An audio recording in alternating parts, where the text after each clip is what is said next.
মুন্সিগঞ্জের গজারিয়ায় আন্তর্জাতিক দুর্নীতি প্রতিরোধ ও বিরোধী দিবস উপলক্ষে র্যালি ও মানববন্ধন কর্মসূচি অনুষ্ঠিত হয়েছে। উপজেলা প্রশাসনের উদ্যোগে এবং দুর্নীতি প্রতিরোধ কমিটি ও দুর্নীতি দমন কমিশনের সহযোগিতায় কর্মসূচিটি পালিত হয়। মঙ্গলবার সকাল 11টায় উপজেলা পরিষদ প্রাঙ্গণে উপজেলা নির্বাহী অফিসারের উপস্থিতিতে র্যালি ও মানববন্ধন শুরু হয়।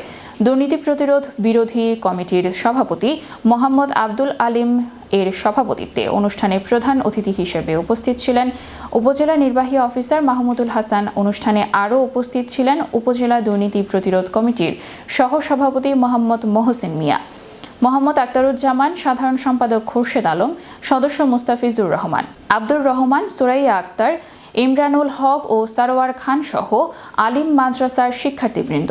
উপজেলা নির্বাহী অফিসার বলেন, দুর্নীতি করব না, কাউকে দুর্নীতি করতে দেব না।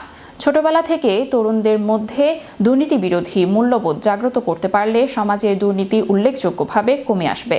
তিনি আরও জানান, সমাজের প্রত্যেকে যার যার অবস্থান থেকে দুর্নীতি প্রতিরোধে ভূমিকা রাখতে হবে এবং সরকার পক্ষ দুর্নীতির কোনো তথ্য পেলে সঙ্গে সঙ্গে যথাযথ ব্যবস্থা নেওয়া হবে। আন্তর্জাতিক দুর্নীতি প্রতিরোধ দিবসকে সামনে রেখে গজারিয়ায় এই কর্মসূচি সমাজকে সচেতন করতে গুরুত্বপূর্ণ ভূমিকা রাখবে বলে আয়োজকরা আশা প্রকাশ করেন। আমাদের মেধা মনের মধ্যে যদি দুর্নীতির বিরুদ্ধে আমাদের যদি বিভিন্ন চেতনা যদি জাগ্রত করতে পারি, আমাদের তারুণ্য যারা আছে তারা যদি একতাবদ্ধ হতে পারে, ছোটবেলা থেকে তাদের উপর অর্পিত দায়িত্ব যদি তারা যথাযথভাবে পালন করতে পারে, তাহলে কিন্তু এই দেশ এবং এই সমাজ দুর্নীতিমুক্ত হবে।